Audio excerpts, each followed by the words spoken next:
Meenakshi madam, shall we start? Yes, sir. Meenakshi madam. Yes, sir. We can start. Yes, wait, madam. Good morning to one and all present here. We are now going to start the session. We cordially welcome our highly respected chief guest, Dr. K. Meenakshi ma'am, for this session. The topic of the today's session is modeling and discrete and continuous system. Now I invite Mr. Ilavarasan sir to address the speaker. Good afternoon to all. I am Mr. Ilavarasan, full-time research scholar, Department of Mathematics, Tech University. I am glad to introduce our resource person of this session, Dr. K. Meenakshi ma'am. Currently, she is working as a professor in the Department of Mathematics in CMR Institute of Technology, Bangalore, Karnataka, India. She has obtained his degree from the reputed institutions and universities. She has more than 22 years of academic, research, and administrative experience in CMR Institute of Technology, Bangalore, India. She has published more than 30 research articles in the reputed international journals like SCI, Web of Science, Scopus, and UGC CAD journals. Also, she has participated and presented many research articles in the various national and international conferences. She is the technical committee member and session chair of the various seminar, national and international conferences. Also, she is an editor and a reviewer in the various international reputed journals. She is acting as a resource person in the various workshops, faculty development program, and webinars. She is also organized and actively participated in many workshops, webinars, and guest lectures. She was honored by the institutions for his excellence and contribution in various fields. She guided more PG students and research scholars. We are very delighted to welcome you, ma'am, on this wonderful session of this online international faculty development program on current trends in applications of mathematics. Thank you, ma'am. Thank you, sir. Thanks for the introduction.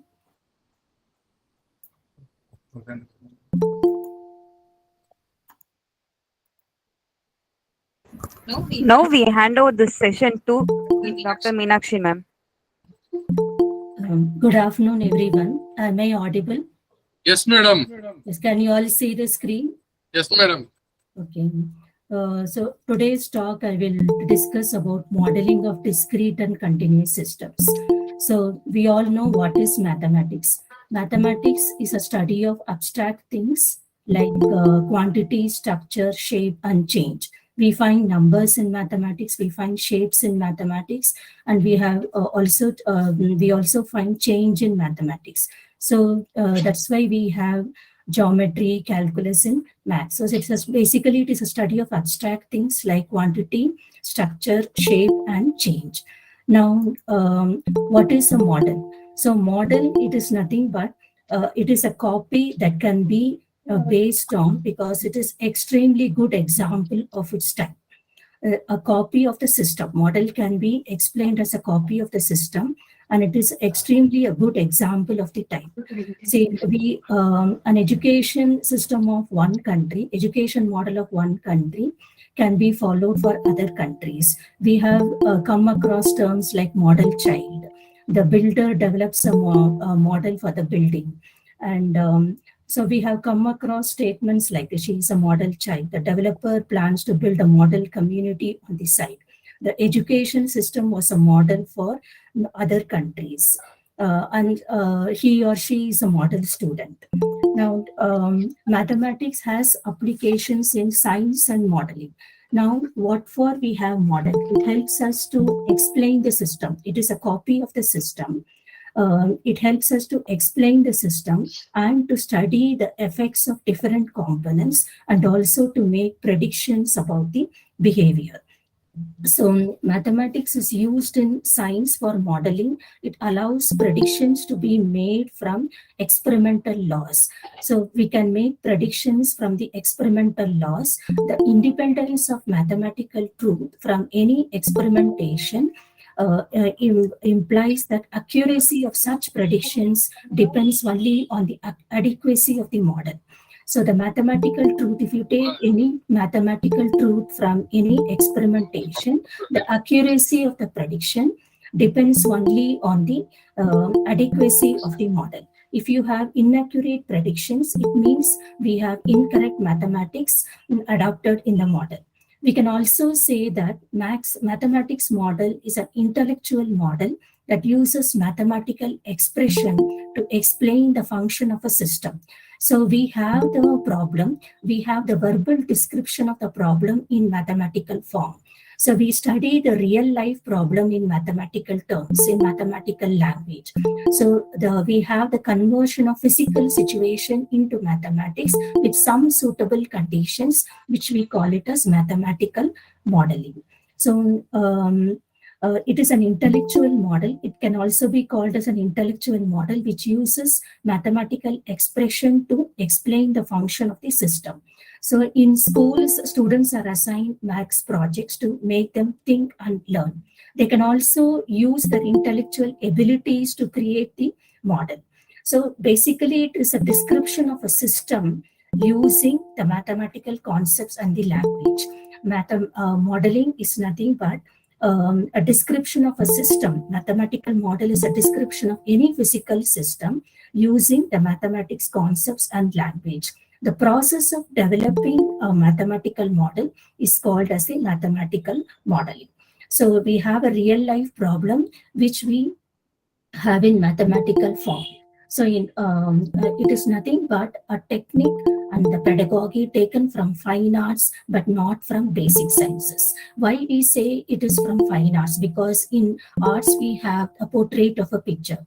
So we've seen portraits of and images of gods, of various forms of God. So those are abstract. The images of God and goddesses are abstract. So that's why we say that a technique and the pedagogy taken from fine arts, but not from basic sciences. Now,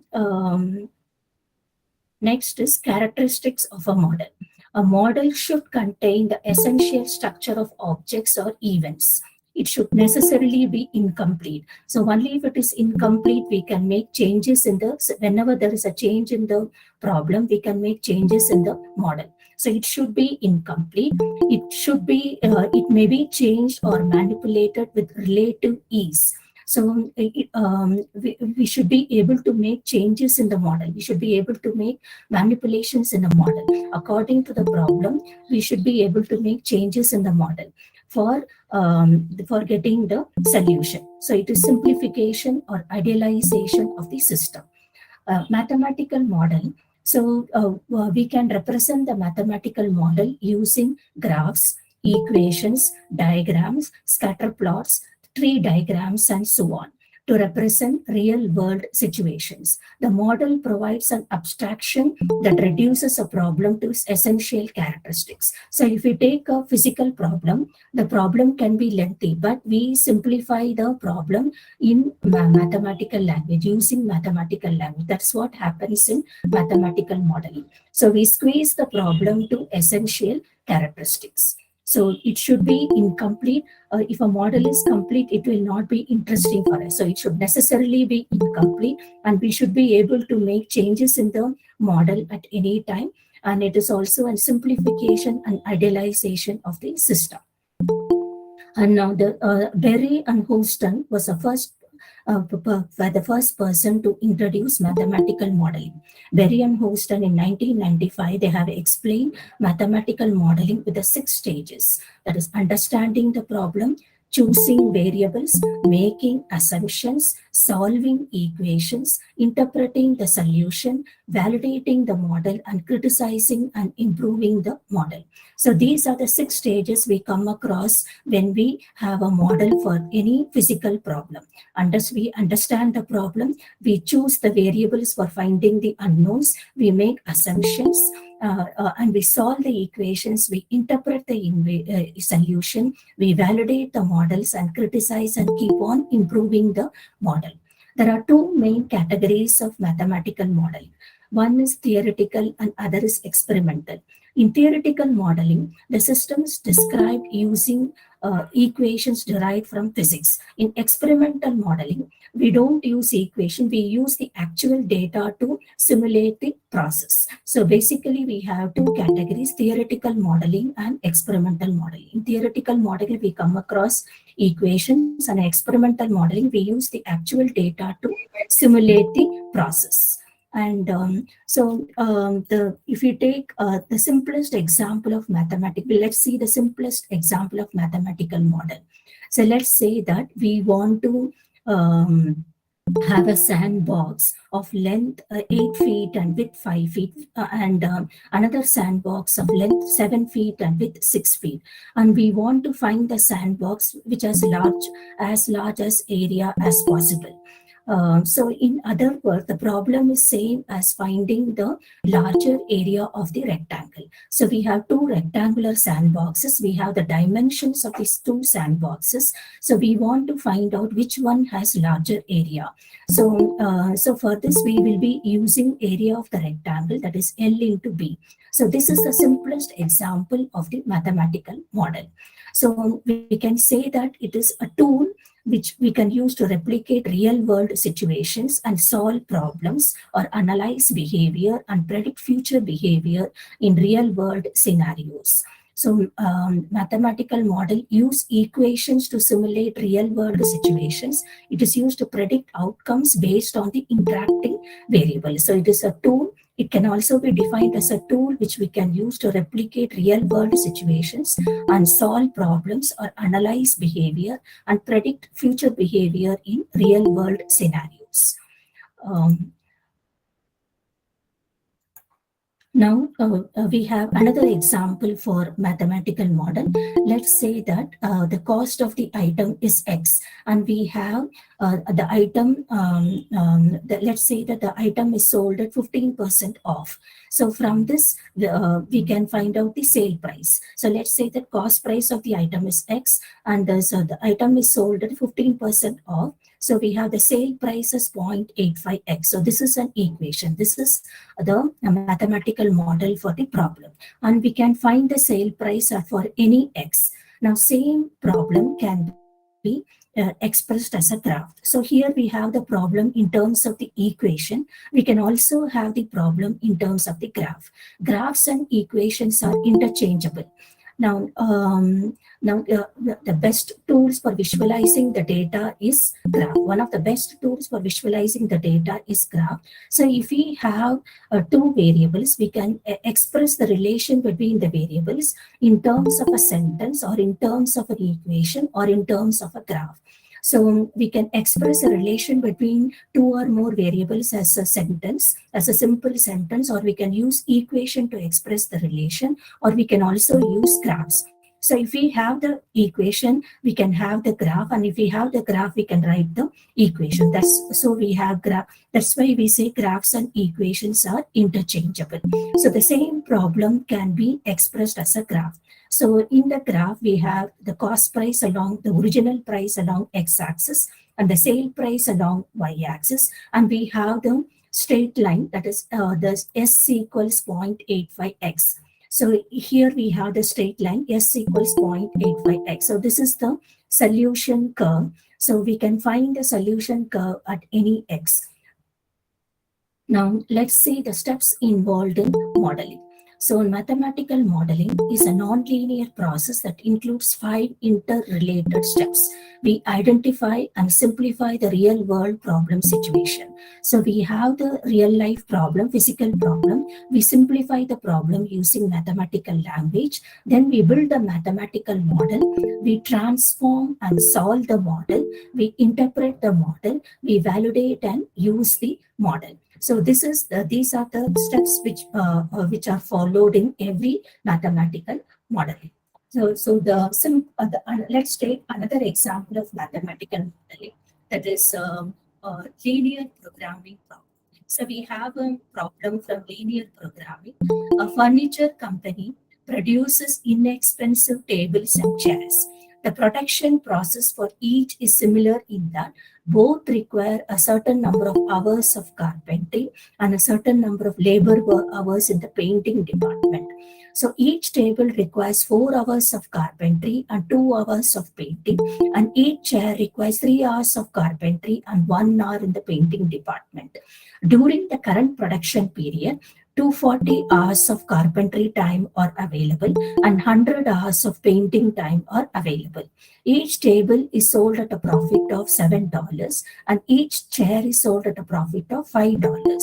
Find the best combination of tables and chairs to be manufactured to reach the maximum profit. So we are given the profit for table and profit for chair, and we have two things involved, carpentry and painting, and we have the limitations on using carpentry and painting. So this problem is expressed as a mathematical model. So what is that we have to find? We have to find the best combination of tables and chairs. So these are the key variables. So the unknowns, whatever we have to find are the key variables. So we express the problem in mathematical form, in mathematical table. So we have two things, carpentry and painting, and we have tables and chairs, $7 profit for table, $5 profit for chairs, and 4 hours of carpentry for table, 3 hours of carpentry for chairs, 2 hours of painting for tables, and 1 hour of painting for chair. So, and the available hours for carpentry is 240, and the available hours for painting is 100. So these are the time constraints. So now what is that we have to find? We have to find the best combination of tables and chairs. So let X be the number of chairs and Y be the number of tables. Or here I have taken X as a number of tables and Y as a number of chairs. So now we have the linear programming problem. So we have $7 as a profit for one unit. So for X number of unit, it is 7X. So we have $5 as a profit for one unit, and for Y number of chairs, it is 5Y. So the total profit is 7X plus 5Y. So the objective is to maximize the profit subject to the constraints. So what are the constraints? We have the constraint in using carpentry. So the carpentry time includes both tables and chairs. So 4X plus 3Y less than or equal to 240, and so for painting it is 2X plus Y less than or equal to 100. So we have the mathematical modeling as follows. We have the objective function. The objective is to maximize the profit, that is 7X plus 5Y, subject to the time constraints. 4X plus 3Y less than or equal to 240, carpentry constraint. 2X plus Y less than or equal to 100, that is painting constraint. And of course, we have to find the number of chairs and tables. It should be a non-negative quantity, so we have the non-negative constraint. So X, Y greater than or equal to 0. So we have the problem in mathematical form. Now, in some problems, the objective it will be minimized. So either the objective will be maximized or to minimize. So I have taken a problem of maximization type. Now we can find the optimal solution of the linear programming problem. There are many methods to find the solution. So the first one is graphical method. So we have the graphical method here. So what we plot, we convert inequalities to equalities. So 4X plus 3Y equals 240. So we plot the straight line for 4X plus 3Y is 240, and another straight line for 2X plus Y equals 100. So these, inequalities are converted to equalities, and we have the two straight lines for the same, and they intersect at this point. Now both the constraints are less than or equal to type. So the region bounded by both the constraint is the shaded region, that is a green region. Now, so this is the bounded region. This region satisfies both the constraints. Now we will find the boundary points. So we have the origin 0, 0, and we have the point 0, 80, and another point 50, 0, and the two lines intersect at 30, 40. So these are the boundary points, and we find the objective profit at all the boundary points, and our objective is to maximize, and the maximum profit is 410. It is attained at 30, 40. That means 30 number of tables and 40 number of chairs should be produced to get the maximum profit. So linear programming problem is a perfect example of mathematical modeling. Now, we will see types of mathematical models. So, linear, non-linear. So, linear means all the operators in the mathematical model exhibit linearity. So, we come across first degree equations. Then we say the resulting mathematical model as linear. Otherwise, it is said to be non-linear. Static versus dynamic.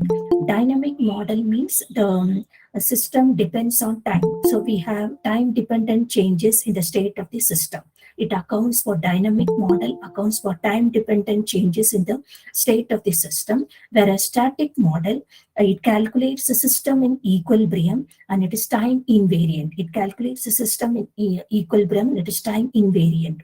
It does not depend on time. So dynamic models are represented by differential equations or difference equations. The third type is explicit or versus implicit. So we have in a model there will be input parameters and output parameters.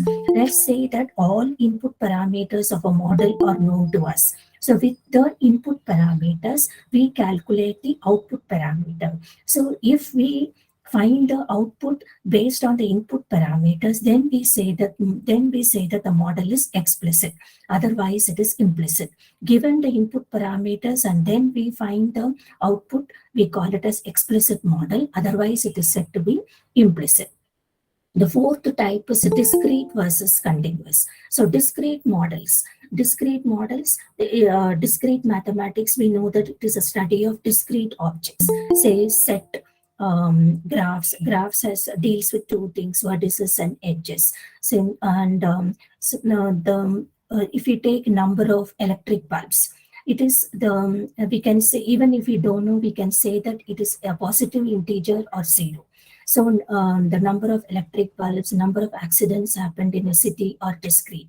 Whereas lifetime of the electric bulb, it need not be discrete.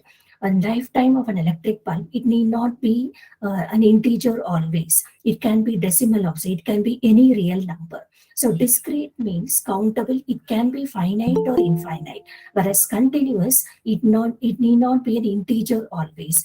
So let us take another example. Say number of birth and death.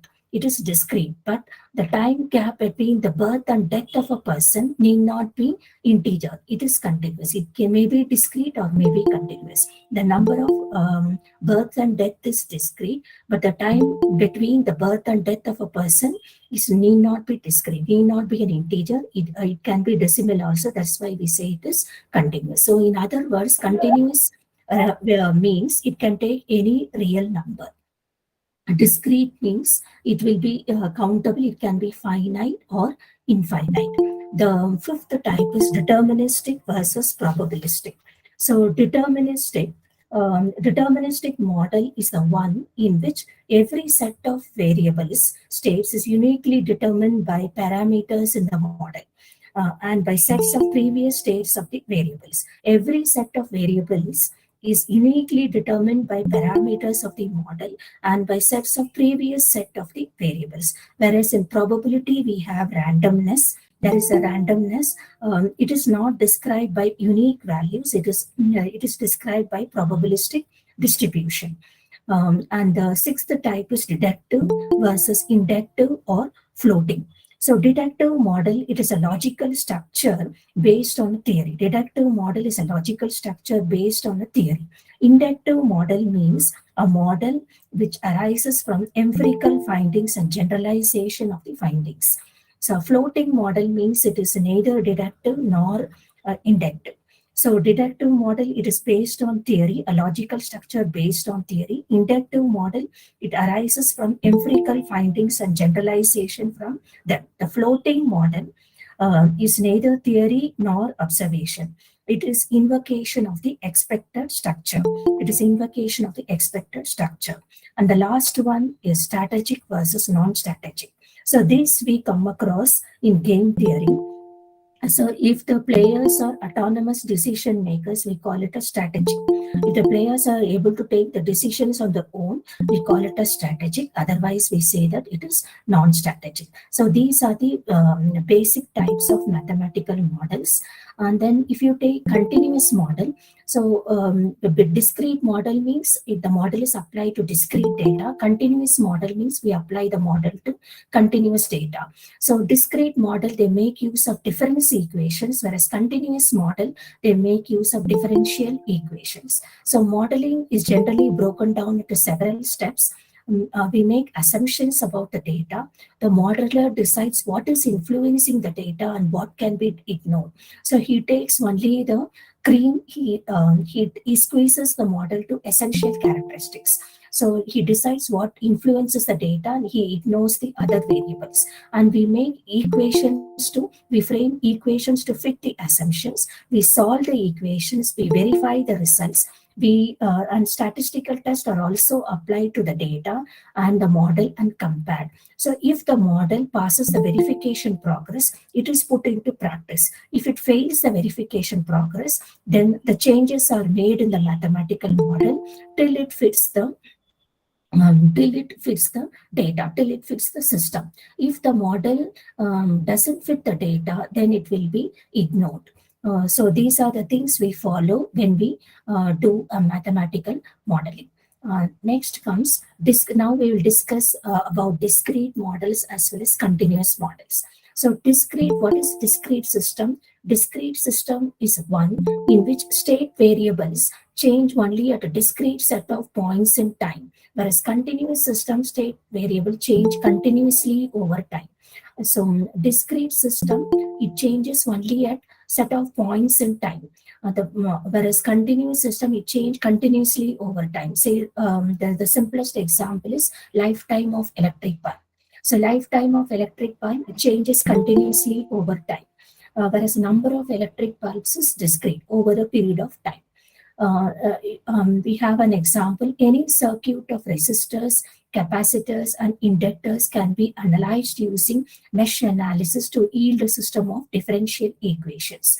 So the LCR circuit can be analyzed using mesh analysis to yield a system of differential equations. The voltages and current in the circuit are computed by solving the equations. The processing of discrete time signals is performed by discrete time systems. So here we have the graph. So the first graph is for discrete and the second graph is for continuous. So here along x-axis we have time, and in the first one, the y-axis we have number of customers waiting. So the number of customers waiting will be an integer. It will be either 0 or positive integer. That's why we say discrete. Whereas if you take amount of the head of water behind the dam, so it need not be discrete. It is a continuous system. So these two graphs are examples of discrete system and continuous system. And discrete system is one which state variable changes only at a discrete set of points in time. And continuous system, state variable changes continuously over time, the amount of water flow over dam. That's what we have seen before. Now discrete, if you take both the models, discrete models are easy to understand, develop and simulate. They are easily implementable for stepwise computer simulations, and they are often suitable for modeling experimental data that are almost always discrete. And so compared to continuous, discrete models are easy to understand, develop and simulate. They can represent abrupt changes in the system and possibly chaotic dynamics using fewer variables than continuous models. The discrete time models of dynamic systems are also called as difference equations because we can rewrite any first order discrete time dynamical system with a state variable x. So discrete time models are expressed as difference equations and continuous models are expressed as differential equations. So we have the mathematical form, that is xt. If you take the state xt, it is function of f of xt minus 1t. So in which we have the difference between xt and xt minus 1 is delta x. So xt minus 1 is same as f of xt minus 1t minus epsilon is called as time series. So it is a prediction made using difference equation model. Time series also means sequential models obtained by empirical observation of real world system. So the time series can be prediction made using difference equation model, that is theoretical modeling. It can also be mean sequential models obtained by empirical observation, that means experimental modeling. Now we have another simple example of discrete time, discrete state dynamical system. So there are two interacting components A and B, and each of the components takes two different colors, blue or red. So if both are for the same argument, then they will take the same color. Otherwise, they will take the opposite colors.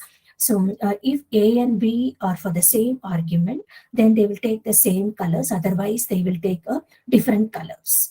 Now we have the next topic as classification of model equations. So first thing is linear system, a dynamical equation whose rules involve just a linear combination of state variables.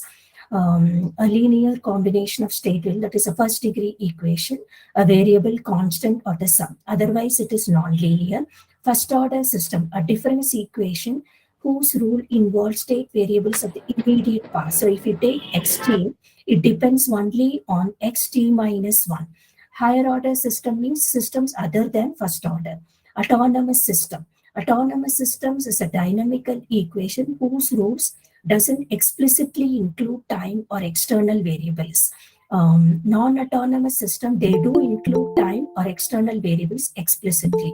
So autonomous system doesn't include time t explicitly or any external variables. Non-autonomous system include t or external variables. So these are the classification of model equations. So here we have an example for all the classifications. So the first one is xt minus 1 plus it is a first order difference equation. Xt depends on xt minus 1.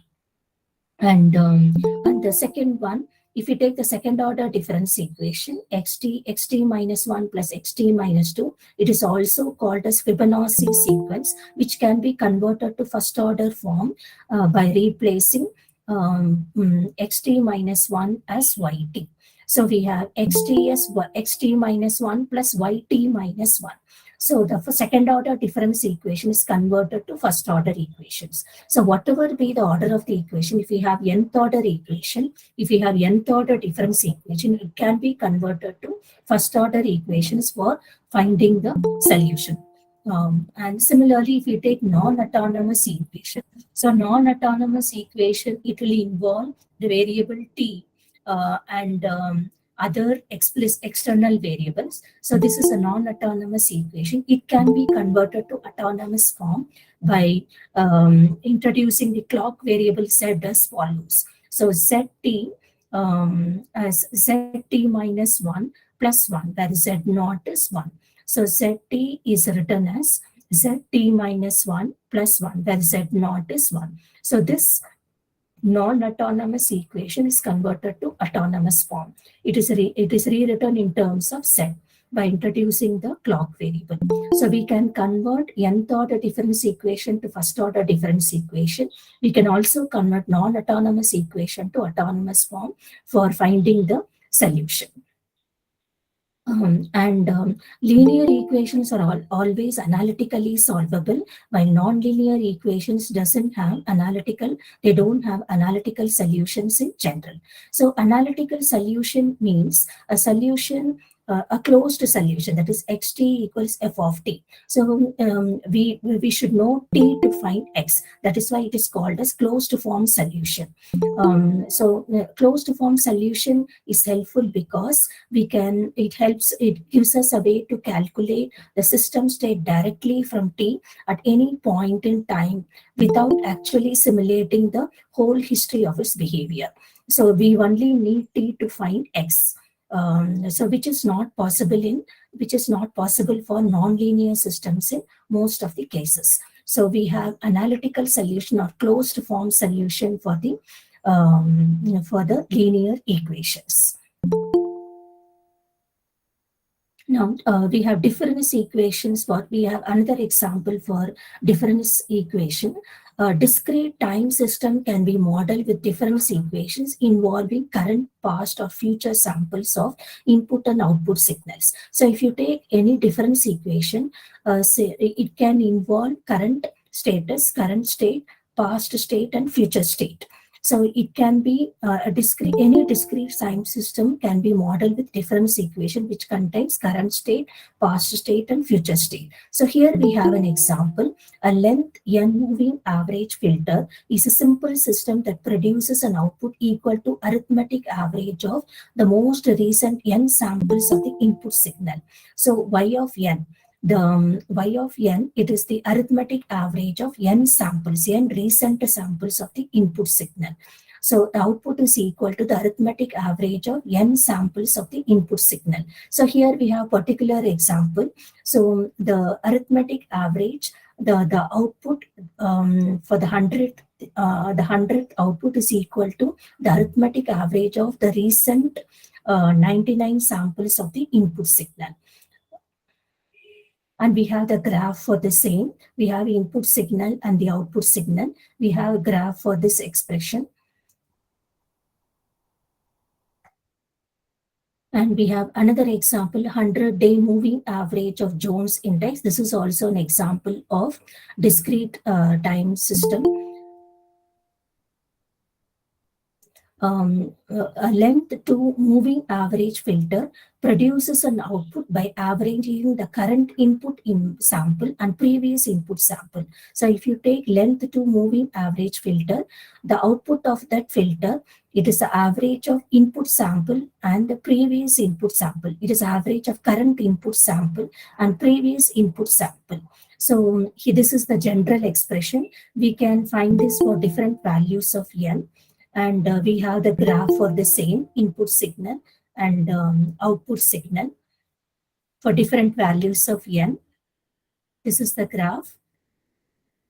And the current output sample is computed as a mix of current input sample and the previous output sample through the equation. So this is also a general form. Y of n equals 1 minus alpha y of n minus 1. That is the previous sample plus alpha x of n. That is the current input sample.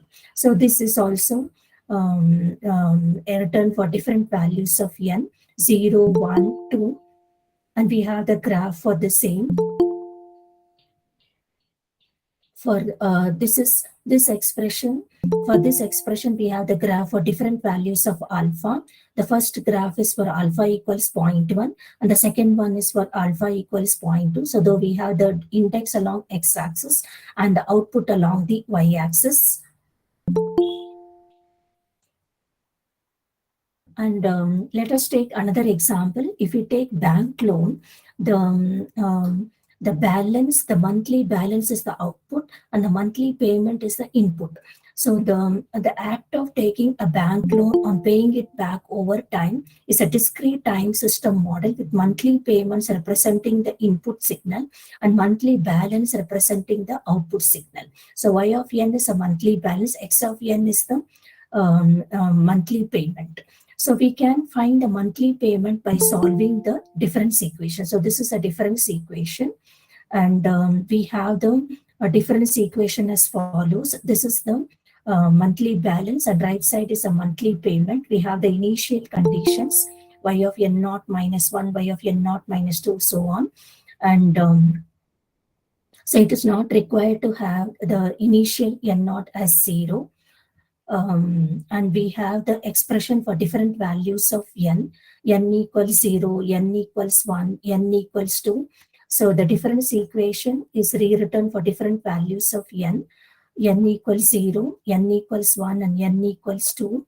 And we have the same difference equation subject to the initial conditions. The general solution of the difference equation is the sum of homogeneous solution and the particular solution. As we have in differential equations, we have complementary function and particular integral. Here we have the solution of the difference equation as sum of homogeneous solution and the particular solution. And this solution we call it as forced solution of the differential equation, forced response. So, so we have a problem for this. y of n equals 1 minus alpha y of n minus 1 plus alpha x. This is an example problem for the forced solution of the differential equation. We have here this we have for alpha equals 0.1 and this graph is for alpha equals 0.2. So finding the natural response of the discrete time system. So if we take the homogeneous differential equation, the characteristic equation takes up this form. And if we substitute to obtain the characteristic equation, if we substitute y of n minus k z bar minus k, the characteristic equation is rewritten as this, as follows. And if we multiply both sides by z bar n, and we have this as the factored form. So this is expressed as a factored form. So this is the homogeneous solution. So C1 Z bar n plus C2 Z bar Z2, C1 Z1 bar n, C2 Z2 bar n, etc. Summation Ck Zk bar n. So Zk, Zi, the whole bar n is called as the modes of the system. The constants are determined by the initial condition. So the number of constants is equal to the number of initial conditions, and Zi, the whole bar n, are called as the mode of the system. So if we have a difference equation, we have the characteristic equation. To get the characteristic equation, we do this substitution and then we do the following simplification. So thereby we get the homogeneous solution. So the number of constants is equal to the number of initial conditions, and Zi, the whole bar n, are called as the modes of the system. And here we have an example of the problem, finding the natural response of a discrete time system. So in general, if the inputs, we have a table as we have for finding particular integral, we have particular solutions for corresponding to the input signal. So the input signal is a constant. We have the particular solution as K1. If it is K times E bar An, it is the particular solution is K1 E bar An. For cos function, we have the particular solution K1 cos plus K2 sine. For sine function, we have K1 cos plus K2 sine. And if it is an polynomial function, we have the particular solution in this form. So the coefficient of the particular solution are determined from the difference equation, assuming all initial conditions are zeros. So we have the flow chart. Now we have the flow chart for finding the force response of the discrete time system. We write a homogeneous difference equation. We solve the homogeneous difference equation with undetermined coefficients. We find the form of the particular solution. We find the coefficients of the particular solution. Then we add the homogeneous and particular solution to get the total solution. So this is the flow chart for finding the force response of the discrete time system. We write a homogeneous difference equation. We solve with undetermined coefficients. We find the form of the particular solution based on the input signals. And then we find the coefficients of the particular solution. And we add the homogeneous and particular solution to get the total solution. Now there are types. So we have the types of mathematical models based on mathematical tools, that is analytical, simulation, and empirical, that is statistical. So there are instances we are faced with analysis of discrete data than continuous data. Say for example, yield. When we talk about yield, we say good yield or bad yield. Speed, wins, slow, fast, faster, fastest. Survey results, favor or oppose. So all these are examples of discrete models. So we explain the discrete outcomes with some combination of discrete and or continuous explanatory variables. So we explain the discrete outcomes either using only discrete or both discrete and continuous explanatory variables. So whatever modeling techniques we have, that is continuous linear model and analysis of variance are no longer appropriate. For these problems, the continuous linear model, that is CLM, and analysis of variance are not appropriate. So for analysis of discrete response data, we use contingency table that is chi-square test. So there are two primary methods available for analysis of discrete response data. The first one applies to situations where we have discrete explanatory variables and discrete responses, which we call it as contingency table analysis. So the first one, we have discrete explanatory variables and discrete responses. Second model, we have both discrete and continuous explanatory, which we call it as log linear model. So if we have only discrete, we call it as contingency table analysis. If we have both discrete and continuous, we call it as a log linear model. Say for let's say that we have n individuals and we classify them to two criteria, A and B. So let's say that there are R levels of criteria A and S levels of criteria B. There are the responses are displayed in R cross S table, which we call it as contingency table.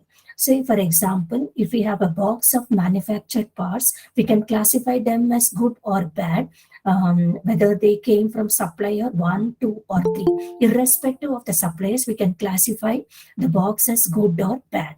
So each cell of the table will have a count of the individuals who fall into a particular combination of classification levels. So let's call this count as Nij. The sum of all these counts will be equal to the total number of individuals n. Each row of the table Ni and each column will sum to Ng. So there are n individuals. We classify them to two criteria A and B. Let's say there are R levels of criteria A and S levels of criteria B. So the responses are recorded in R cross S table.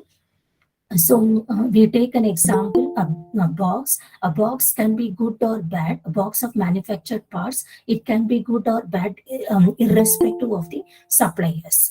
So each cell of the table will have a count of the individuals who fall into particular combination of classification levels. Let's call this count as Nij. And the row count, the sum of all these count will be equal to the total number of individuals, that is n. The row count is Ni, the column count is Nj. And under this assumption, under the assumption there is no interaction between the classifying variables, we calculate the counts we expect to see in each cell. That is what we call it as expected value. So we find the expected value using this formula. And then we compare the expected counts and observed counts. If there is a difference between expected counts and observed counts, then we say that the two variables interact in some way. So here we have an example. So for this, it is from chi-square distribution. So we take a table we form a table of observed counts and table of expected counts. And the test is performed using chi-square goodness of fit test. So we know that chi-square is not only for quantitative but also for qualitative analysis. So one of the main thing is goodness of fit test. So we find chi-square using the formula sum of observation O minus E the whole square by E, where O is the observed outcome, E is the expected outcome, and the sum is taken across all cells of the table. And then the statistic has approximately a chi-square distribution. And for the chi-square distribution, we have the degrees of freedom. The degrees of freedom is R minus 1 into S minus 1. So if the value, the test statistic is less than the chi-square value, then we say that the classifying variables are independent, otherwise they are dependent. So we have an example for the chi-square distribution, and the basic model can be Poisson or multinomial or product polynomial. Chi-square distribution can be used for all models, Poisson, binomial, multinomial models. But the chi-square, result starts to break if the counts in any cell or small, say less than 5. So it works only if the counts of the cell are more than 5. The contingency table is really a test of interaction between discrete explanatory variables for discrete responses. So the contingency table is interaction between discrete and discrete, whereas we have log linear model for interaction between discrete and continuous. So let's say that we are comparing the yield from two manufacturing processes. So we have the yields for two production process A and process B. We have good, bad, And the total row-wise total is 100, the column-wise total is 166.34, and both the row sum and the column sum sums to 200. So now this is the observed value, and we find the expected value for every cell. The expected outcome is calculated for every cell. So this is the table for expected value, and then we use the formula, chi-square formula, that is summation O minus E whole square by E. The chi-square statistic is found to be 1.276, and we compare this with the degrees of freedom. At 90% degree of freedom, the chi-square value is 2.71. So the chi-square value, whatever we got, whatever we have calculated, is less than the value. It's less than the 90% confidence value. So we say that there is not much difference in the process yield. So there is no statistical difference between the two processes. Now, so basically we have difference equations for discrete systems and differential equations for continuous system. Now let us see another example of discrete math modeling. We use mathematics to simulate biological situations in which it is reasonable to assume the underlying variable of the model is discrete or continuous. So we use mathematics to simulate biological situations in which the underlying variable can be discrete or continuous. A sequence of discrete values is a set of points along the real number line, and any real number line is continuous because for any two values there are many real numbers between both A and B. So a sequence of discrete values is a set of points along the real number line, but if you take any two values, say A and B, no matter how close they are, we can find another value between A and B. So there are infinite real numbers between two real numbers A and B. Let us take an example of the discrete and continuous model. Suppose we grow a cell culture in Petri dish and measure the cell density every hour for 24 hours. So this would create a sequence of 25 data points. So we grow a cell culture in Petri dish and we measure the cell density every hour for 24 hours. So this creates a sequence of 25 data points. If we include the initial cell density for 24 hours, every hour we find that. So including the initial value, it is 25 data points. We know that the cell culture is growing during the time when we take our measurements, but measuring the population every hour over the course of day will give us a reasonable representation of how the culture grows over the course of one day. So we record the growth for every hour. That is 0 hour to 24 hours. That's why we have 25 data points. So we build a mathematical model to represent the growth of the cell culture. It is reasonable for the model to only predict how the culture grows from hour to hour. The underlying variable time is represented in mathematical model as increasing in discrete 1 hour increments. So we will see that here. So let us consider the actual data set for the cell growth. We have E. coli, that is Escherichia coli. The cell culture is measured every 30 minutes for 3 hours. Every 30 minutes for 3 hours, every half an hour for 3 hours.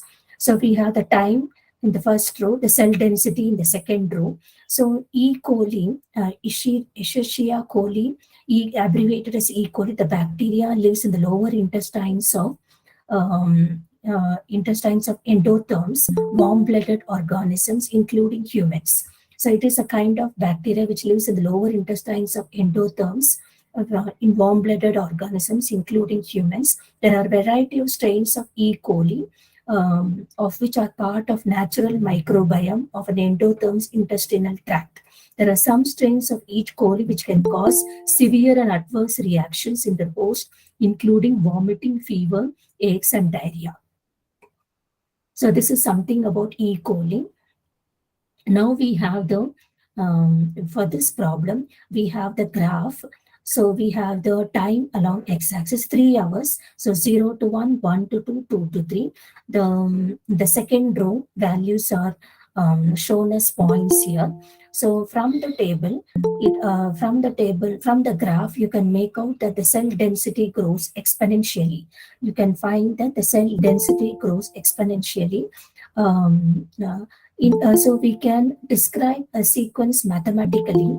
N plus 1th term in the sequence is determined using previous n terms. So n plus 1th term, say for example, 5th term is determined using the first 4 terms. So n plus 1th term is determined using previous n terms. So xn plus 1 is a function of xn minus 1, etc., x1 to x0. So that is why I told mathematical model, it is an intellectual model. It uses mathematical expression to explain the function of a system. So here we have a function of a system. So the n plus 1th term is expressed as a function of the previous n terms in the sequence. So for this problem, we have time along x-axis and the cell density along y-axis. And we find that the cell density grows exponentially and n plus 1th term is expressed as a function of n terms. And this is called as discrete difference equation. Now, xn plus 1 is a function of xn. Xn plus 1 is a function of xn. Let us assume that the n plus 1th term depends only on xn. Say xn plus 1 equals f of xn, which we call it as first order difference equation. First order difference equation means at any state, if we have to determine xt, it determines only on it depends on the immediate past. Xt depends on xt minus 1. So xn plus 1 depends on the immediate past xn. That's why we call it as first order difference equation. So we have n values, n from 0 to 5. And the second column, the difference between consecutive terms. And the third column is a ratio of the consecutive terms. So n equals 0 to 5. We have the second column as difference between consecutive terms. And the third column is ratio of the consecutive terms. So we have the xn representing the cell density at nth data point. N equals 0 denotes a data point at 0 hours. N equals 1 at 30 minutes. N equals 2 60 minutes. N equals 3 90 minutes, and so on. So we have up to 0 to 3 hours. So this is the cell density.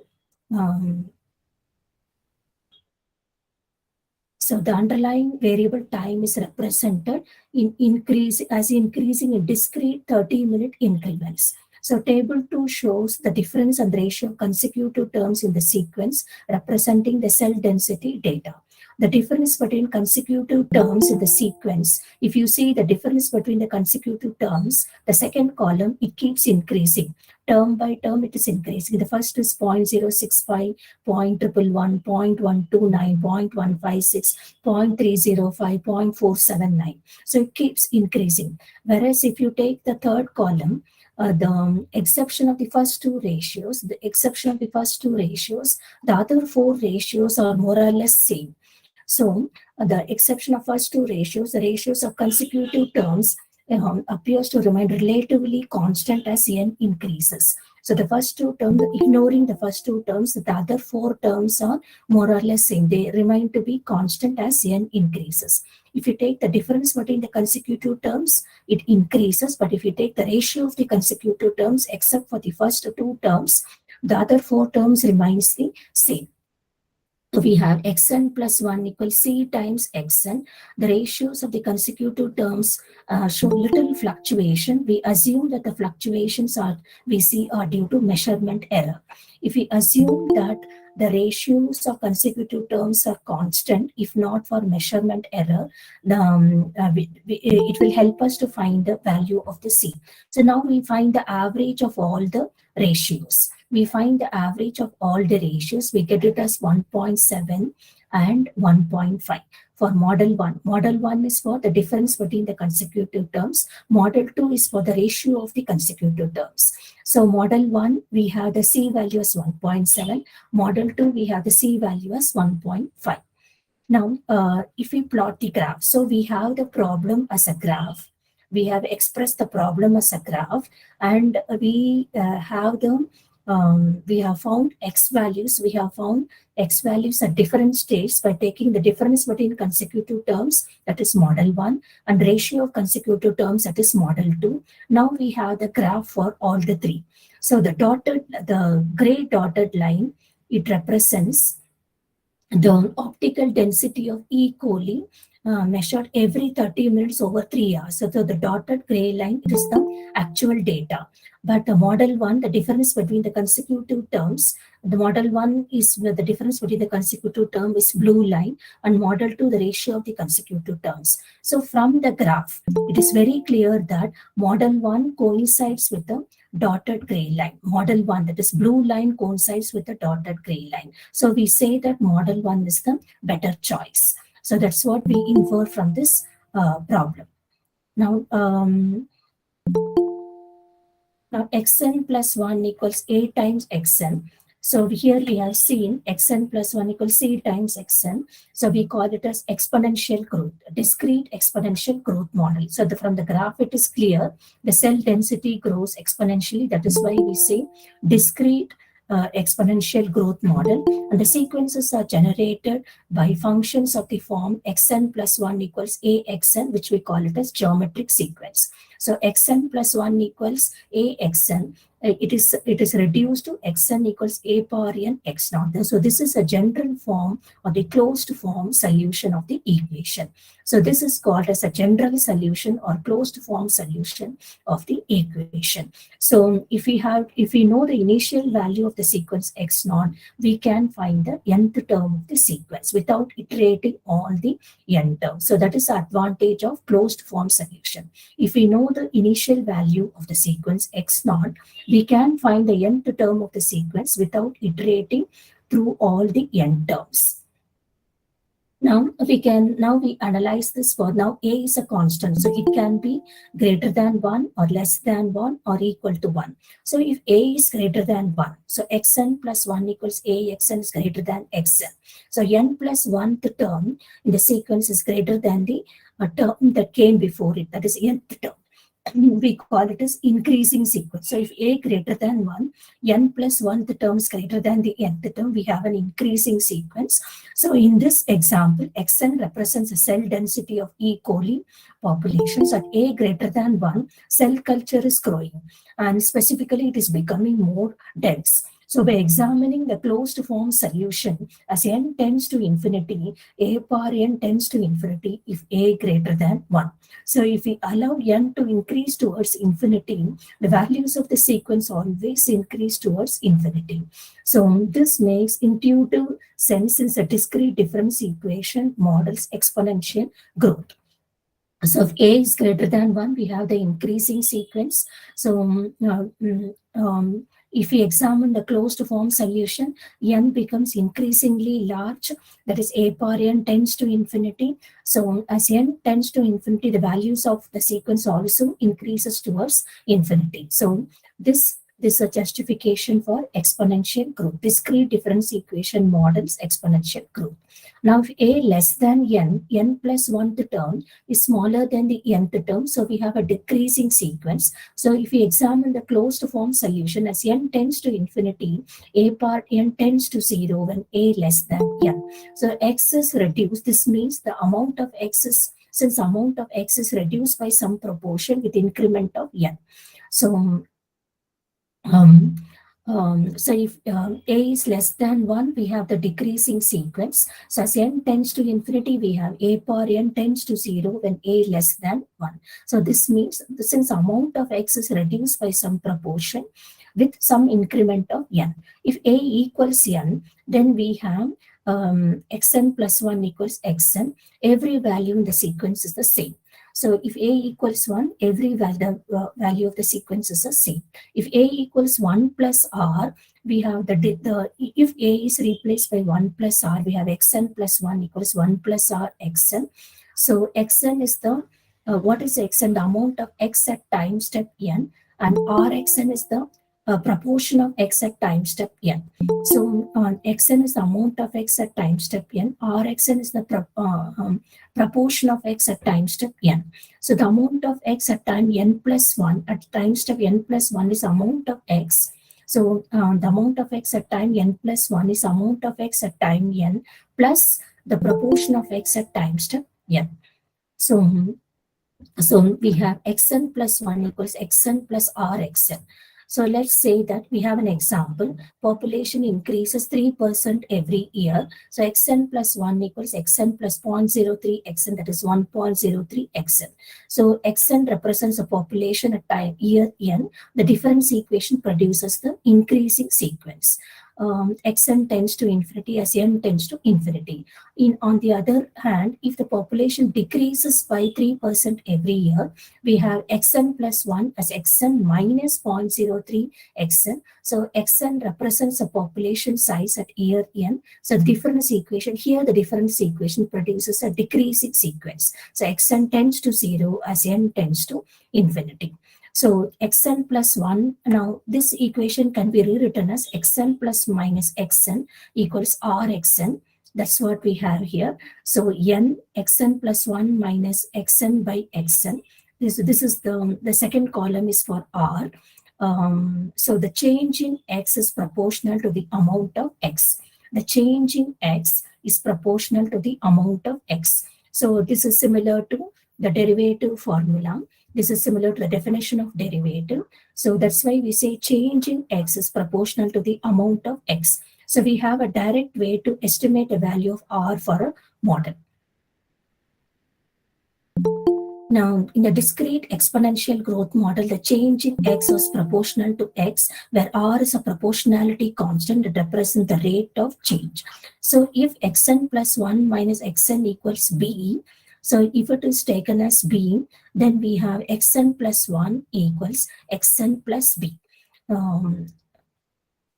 So here xn plus 1 minus xn equals rxn. R is a proportionality constant. It represents the rate of change. If the change is not proportional, then the difference between the consecutive terms is taken as b. So xn plus 1 equals xn plus b. This is called as constant growth model. This expression is called as constant growth model. And the sequence generated by this is an arithmetic sequence. So now, as with the discrete exponential growth model, so previously we have seen this exponential growth model, and here we see constant growth model. So here this is from discrete exponential growth model. Here we have the constant growth model. So the sequence generated by this is an arithmetic sequence. So here also we have a similar to exponential growth model, we have the closed form solution of constant growth model.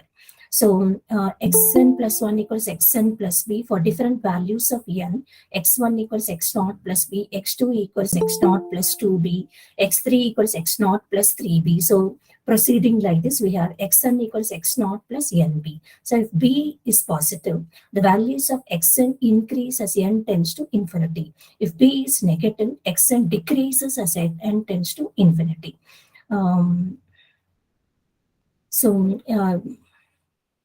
So we have the variety of models. So we have seen exponential growth model, constant growth model. The sum of these two, it is for the first order linear difference equation. The sum of exponential growth, axn, plus the constant growth, and the constant growth accounts for, it is for first order linear difference equation. So xn plus 1 equals axn plus b.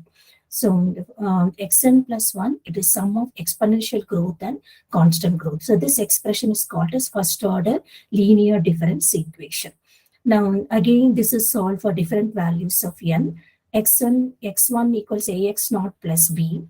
X2 equals a square x naught plus a plus 1b. So proceeding like this, we have xn equals a power n x naught plus an plus 1 etc. a plus 1 plus b.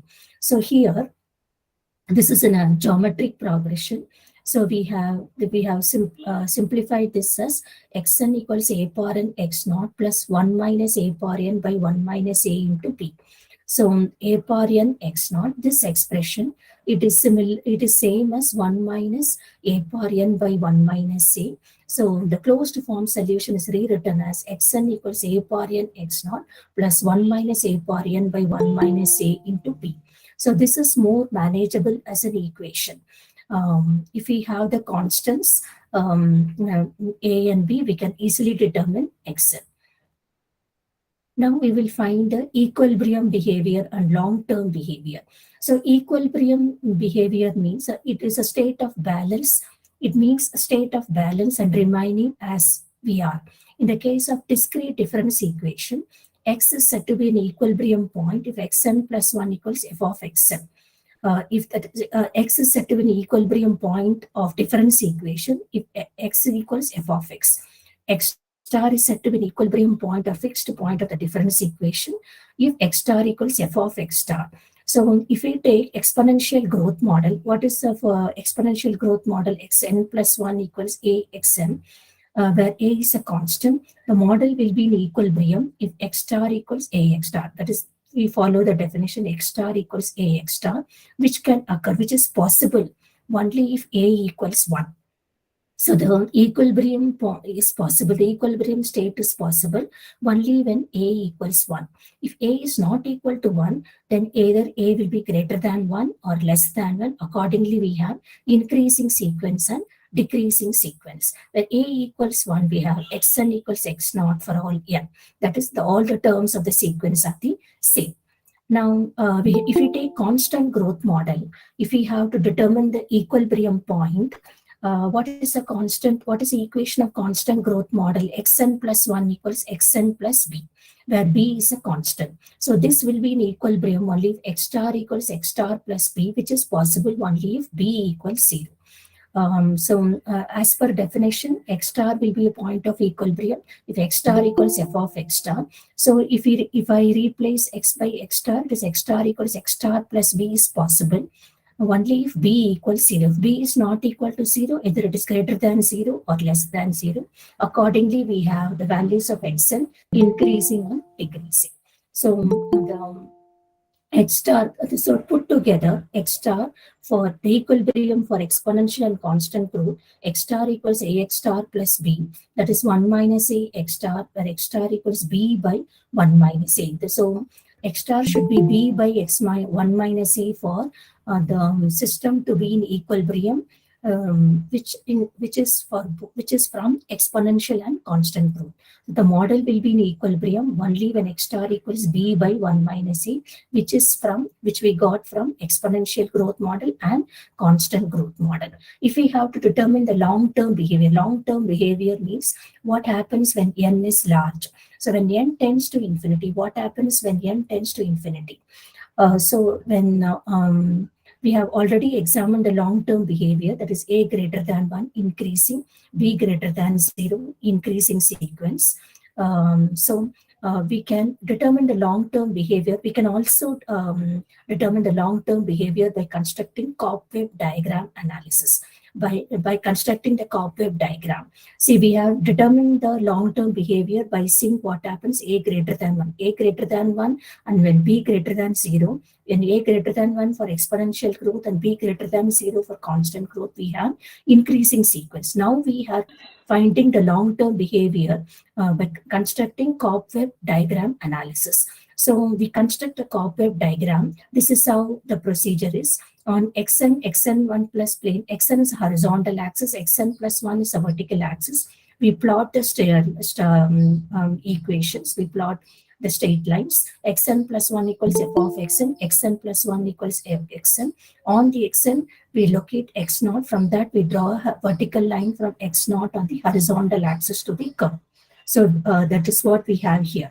So we have xn along x-axis, xn plus 1 along y-axis. We have two straight lines for xn plus 1 equals xn, xn plus 1 equals a times xn. We start with x naught, we draw a vertical line, and then we go to horizontal, vertical, horizontal like this, so that we get a cobweb diagram. So that's what it is mentioned here. We locate x naught, we draw a vertical line from x naught on the horizontal axis to the second curve, xn plus 1 equals f of xn. Now the height on the vertical axis represent x1. To locate x1 on the horizontal axis, then we draw a horizontal line from x naught, x1 to the line xn plus 1 equals xn. So this we do alternately to get a cobweb diagram. So that's what is shown here. So this is done, the cobweb diagram we have for both A greater than 1 and A less than 1. So the discrete exponential growth, A greater than 1 and A less than 1. The blue curve represent xn plus 1 equals axn, the black curve represent xn plus 1 equals an, and the dotted lines represent the cobwebbing. So this is for, so the dotted line is for the exponential and constant growth. The dotted line is for the exponential and constant growth. Xn plus 1 equals A xn plus B. So we have done this for A greater than 1 and A less than 1. Similarly, we can have long-term behavior for all the four cases. For four cases, A greater than 1, B greater than 0, A greater than 1, B less than 0, A less than 1, B less than 0, A less than 1, B greater than 0. So we have the cobweb diagram for all the four cases. Next, we will see the impact of COVID using mathematical models. So all of us are aware of coronavirus. We know why we have this term, because of the shape, and it takes a form of a crown. Why we have the term coronavirus? Because of the shape, and it takes a form of a crown. And it causes diseases, like range of illnesses in humans, life-threatening forms like severe acute respiratory syndrome, and Middle East respiratory syndrome. So we know that it originated in China, and the virus has spread through coughing, sneezing, or talking. And now we can express this using both discrete and continuous model. So first we have the continuous model. So let's say that population of a country is denoted by N, and let's say that I number of people carry the virus. Every infected person has some probability that they will pass the infection to susceptible persons. So the populations of two groups, susceptible people and infected people. So, and let's say that I people carry the virus. So let's say that infected person has a probability of passing the infection to other persons. So the probability of passing the infection depends on the environment, culture, habits, and the immune system. So di by dt is proportional to I. That is, so di by dt equals Ci, where C is a proportionality constant. It refers to the growth of infection. So SIS model, that is susceptible, infected, susceptible model. The total population is S of t plus S of t and I of t. The total population N is a sum of S and I. So we have the differential equations. Di by dt equals CSI, ds by dt equals minus CSI. So where C denotes the transmissibility rate, and S and I refers for susceptible and infected population group. Di by dt is proportional to I, ds by dt is inversely proportional to I. So these are the differential equations. So if we solve the differential equation, we have the solution as I of t equals I naught e power ct, where C does not depend on the population size. If C is greater than 0, infection grows limitless. If C is less than 0, infection dies out. I of t tends to 0 as t tends to infinity. So if C is positive, growth is limitless. If C is negative, infection dies out. And if as t tends to infinity, I of t tends to 0. So growth rate depends on the size of population and the environmental factor, and also the preventive factor. So growth rate in the infection rate, it depends on the size of population, environment, and also the prevention factor. So if we have the prevention factor, say in some countries, if the country adopts preventive measures, the spread of infection will be less. If the country is not serious in adopting preventive measures, then the infection will spread very fast. So infection, the preventive capacity also plays a major role in the model. say the preventive factor is expressed as mu of I minus I star, where I star denotes the prevention capacity. I is the number of infected people. I star is a prevention capacity. So mu of I minus I star, it can be positive, negative. So if it is positive for I greater than I star, it is negative for I less than I star. So we have the SIS model, susceptible infected, susceptible model with the preventive factor phi. So we have an additional term, that is preventive factor, added to the differential equations. So here again, a t equals 0. Initial number of infected people is I naught. Initial number of suspected people is S naught. Now, in countries like America, Spain, where the infection is more compared to the preventive capacity, then mu of I minus I naught, I dash will be positive.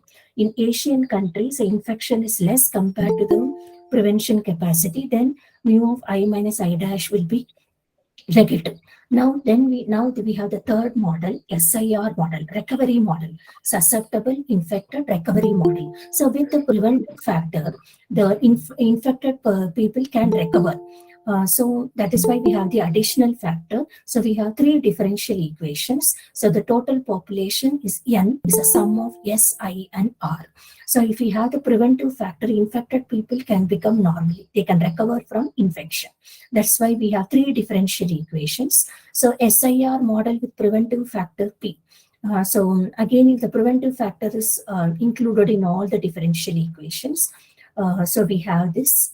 And suppose if there is no preventive factor, if there are no precautions taken for spreading the infection, to stop the spread of infection, the country is not serious in taking preventive measures to stop the infection, then mortality rate will increase. That is why we have the additional mortality term in all the differential equations. So here the total population N is a sum of susceptible, infected, recovery, and mortality. So SIRM model. So we have SIS model, SIR model, SIR model, SIS model with preventive factor, SIS model without preventive factor, SIR model with preventive factor, SIR model without preventive factor, and SIRM model with preventive factor.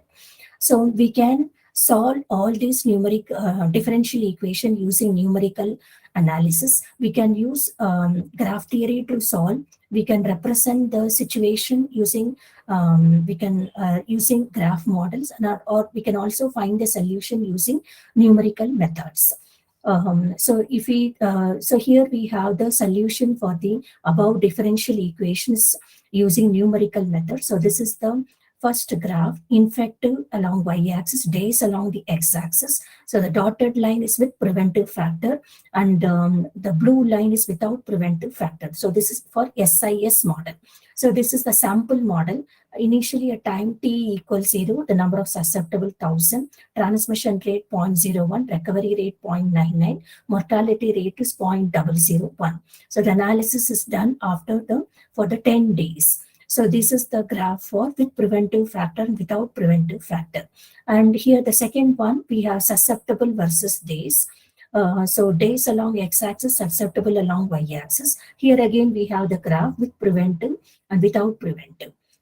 So we can find that with preventive factor, the number reduces. The number of people catching the infection reduces. And third graph is recovery against the recovery versus the days. Recovery, the number of people recovered along y-axis, days along the x-axis, and here again we have the dotted line representing with preventive factor, and the green line represents without preventive factor. And here we have mortality versus the number of days. Here again it is shown for with preventive factor and without preventive factor. And finally we have the consolidated graph for all the four models, SIS, SIR, and SIRM model. In every graph, we find that with preventive factor, the number of people affected by infection reduces. The number of people getting affected number of people getting affected reduces. So we have the solution by numerical methods as well as graphical method. For the numerical analysis, we have plotted the graph. We have solved the differential equations using numerical analysis, and then we have plotted the graph. And the same problem can be discussed using graph theory. That's what we are going to see here. So graph theory helps us to understand the spread of virus. We can visualize the disease impact and we can stop the spread. So it is all of us are aware how corona was spread in throughout the world. So graph theory helps us to understand COVID-19. We can visualize the disease impact and spread. And there is infinite scope for mathematics for research as well as solving social problems like COVID-19. So discrete and continuous models helps us to tackle social problems like COVID-19. So we will see how we can tackle using graph theory. So for this, we should know virus graph. So let's see what is virus graph. Before that, we have the problem in as graphs as well as differential equation. Let's say that the connected graph, let's take a connected graph on n nodes. Connected graph means there is an edge from every vertex to every other, there is a path from every vertex to every other vertex. So SIS model is expressed as some differential equation as well as a graph. So let us take a connected graph on n nodes where every node is of degree k. Let the number of infected nodes in the population time t be I of t. If the population is large, we convert I of t to small I of t, that is I of t by n. So we have a connected graph on n nodes where each node is of degree k.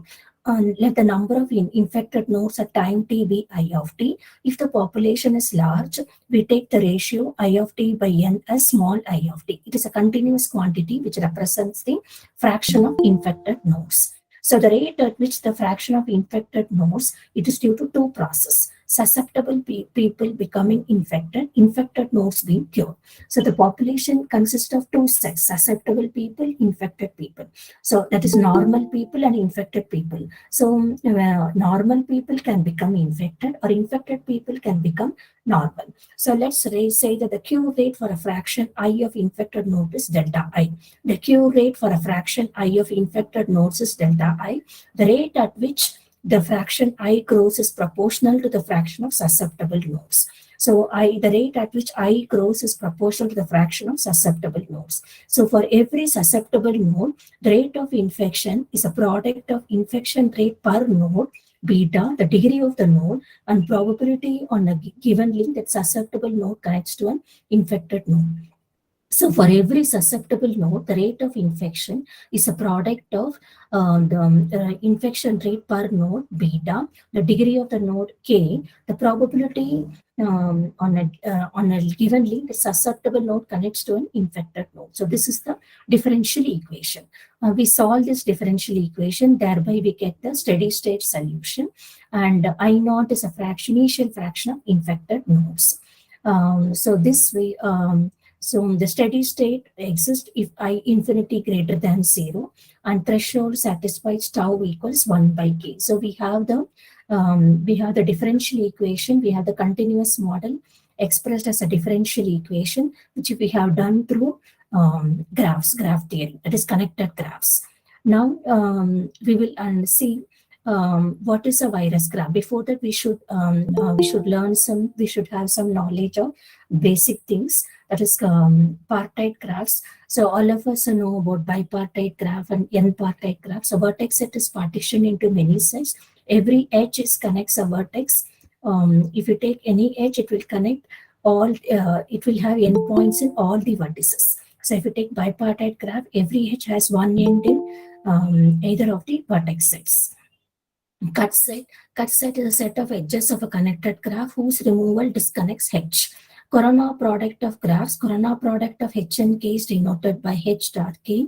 So it is obtained from copy of H and cardinality of V of H copies of K, joining each vertex of H to all vertices of K. So this was initiated by Harari. So we have C corona product. This is H and K. At every vertex, this first graph is a cycle C4, and the second one is cycle C3. At every vertex of C4, we have 4 copies of C3. So this is the corona. This is a graph for corona product. This is an example of corona product. C4 corona product with C3. At every vertex of C4, we have 4 copies of C3. This is the resulting graph is a corona product. And we have variable set. Variable set means elements of the set changes with respect to time. And then increasing variable means ascending order, decreasing means descending order. And H variable graph, H set varies, vertex set is a constant. Vertex variable graph, vertex set is a variable set, H set is a constant. And then we have active vertex and passive vertex. So when in a bipartite graph, if there exists a bond between X and at least the vertex of the other set, then we say that X is an active vertex. Similarly, if a vertex Y of V2 is said to be an active vertex, if there exists a bond between Y and at least one vertex of the first vertex at V1. So let's see what is a virus graph. See, we have a bipartite graph. Infected first vertex set is infected people, second vertex set is normal people. So when they are in touch with each other, normal person can become infected, infected person can become normal. This is virus graph 1.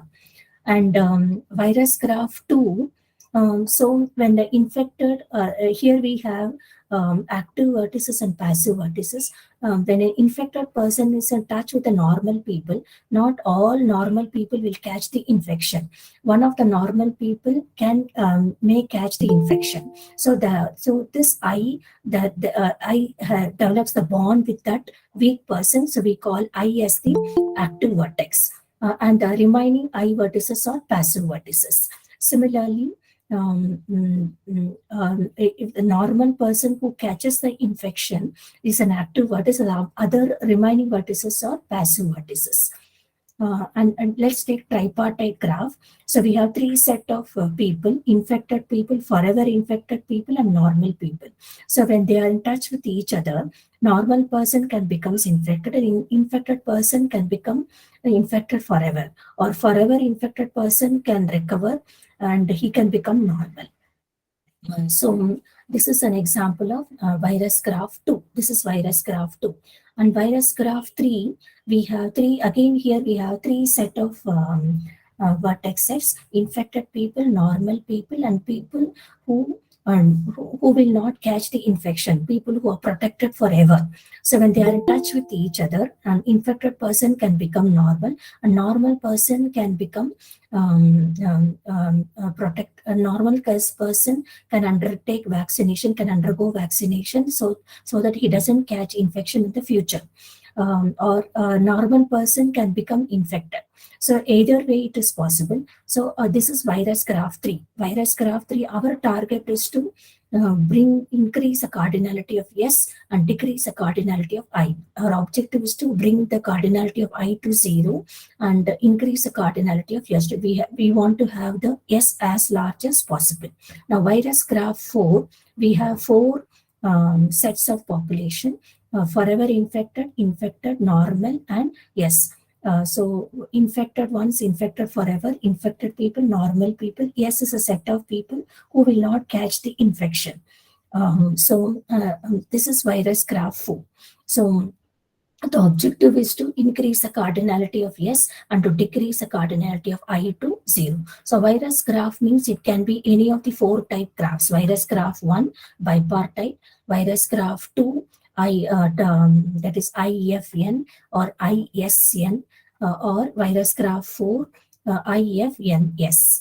Now, virus graph, a variable graph is said to be a virus graph if it is of either of the 4 types: 1, 2, virus graph 1, virus graph 2, virus graph 3, or virus graph 4. So the growth rate of any variable graph, any virus graph, is a rate of increase of active elements minus the rate of increase of passive elements. So 1-to-1 growth. So 1-to-1 growth, a growth is said to be 1-to-1 if one active element infects every other active element of the other set. If one element infects every active element of the other set. So this is expressed as corona product of cycle graph with K1. So one-to-one growth means one active element of the variable set infects only one active element of the other set. So in graph theory, it is corona product of cycle graph with K1. And so here we have two cases, growth rate constant. Let's say that 30% are active elements in each set. So the number of infected people is less than the total population. Let's say that 30% new patients are added to the or increased in the set I. So let I naught be the number of people infected by the virus at initial stage. So every day 30% people are added. So first day 30% people are added. So I1 is 1.3 I naught. Again second day 30% are added. So I2 is 1.3 square I naught. So growth rate is constant. That is only 30% people are affected every day. So let's say that I naught is a number of infected people at the initial stage. So first day I1, it is I naught plus 0.3 I naught. Then second day I2, I1 plus 0.3 I1. So in general, IN is 1.3 whole power n I naught. So this is the particular example. In this, we have the in general, 30% is replaced by R. 0.3 is replaced by R. So in general, we have IN as 1 plus R, the whole power n I naught. So R is 30% in this example. So if the growth rate is constant, IN after n time interval, the number of infected people will be IN equals 1 plus R the whole power n I naught. The growth rate is not constant. Let's say that R1 is a growth rate at time T1, R2 is a growth rate at time T2, R3 is a growth rate at time T3, and so on. So we have I2 as I1 plus R2 I1, and I1 is 1 plus R1 I naught. So if the growth rate is not constant, we have IN as 1 plus Rn, etc., 1 plus R1 I naught. On simplification, we get IN as 1 plus R1 the whole power M1, 1 plus R2 the whole power M2, etc., 1 plus Rj the whole power Mj. So if the growth rate is not constant, we have the growth rate at time interval n, that is IN as product of these terms. If the growth rate is constant, we have the expression here. The growth rate is not a constant, we have the infection after at n time interval as in this form, 1 plus R1 for M1, 1 plus R2 M2, etc., where M1 plus M2, etc., Mj equals n. Now 1p growth. So one active person will attack p people at a time. One active element will attack p people at a time. So this is expressed as corona product of cycle graph with p active elements. CM is a cycle graph with p active elements. Let's determine p. So let's say that, so this is the expression. IN equals 1 plus RP the whole power n I naught. IN equals 1 plus RP the whole power n I naught. Let's say that R person new patients are increased every day in the set I. So here the growth rate is a constant. R person new patients are added every day. I naught is the number of people infected at the initial stage. So I1 equals I naught plus RP I naught. I2 equals I1 plus RP I1. So in general, IN equals 1 plus RP the whole power n I naught. So let us determine P here. Let's take R as 0.01 and N as 2. So P is the value of P which satisfies the equation is 42. So at the maximum, one person can attack 42 people at a time. One active virus, one infected person can attack 42 people at a time. More than 42, it becomes one null group. So this is expressed as corona product of CM with corona product of CM with all the elements of the null graph. This is expressed as corona product of CM with all elements of the null graph. So initially it was bipartite, then we had a tripartite, and then we had four-partite graph. So now we can tackle this by finding appropriate cut set. We can tackle the coronavirus COVID-19 by finding appropriate cut set. We have to look for a larger cut set which disconnects infected people from normal people. So that is a challenge for us. So graph theory helps us in finding the solution for COVID-19 problem.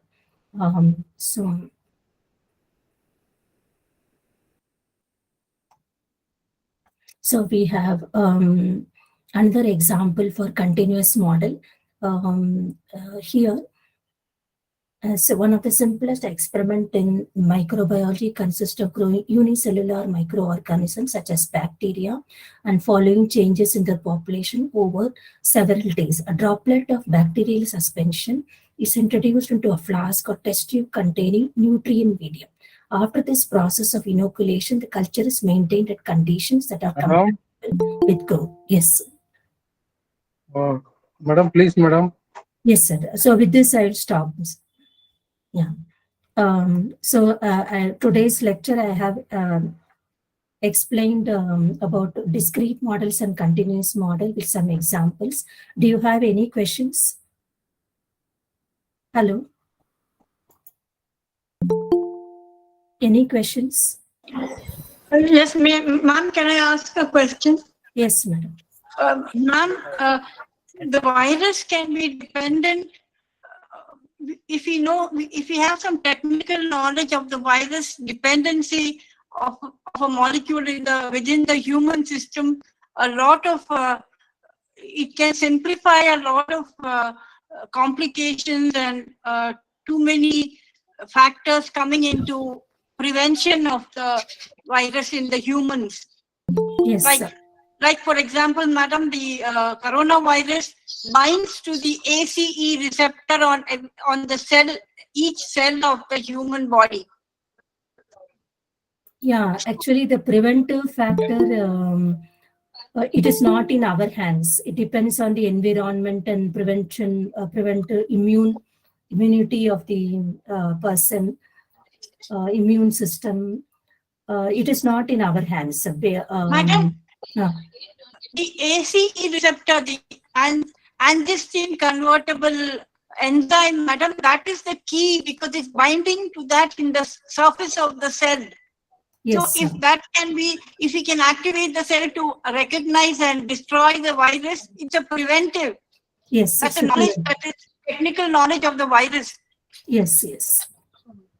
So that is the biological part. Yes, yes. If we can have more knowledge and information on that part of the biological. Yes, yes. It will. Yeah. We can prevent, madam. Thank you. Yes, thank yes, you. Madam. Yeah. Subbulakshmi, madam. Any other questions? Subbulakshmi, madam. You raising hand, please ask the question, madam. Subbulakshmi, madam.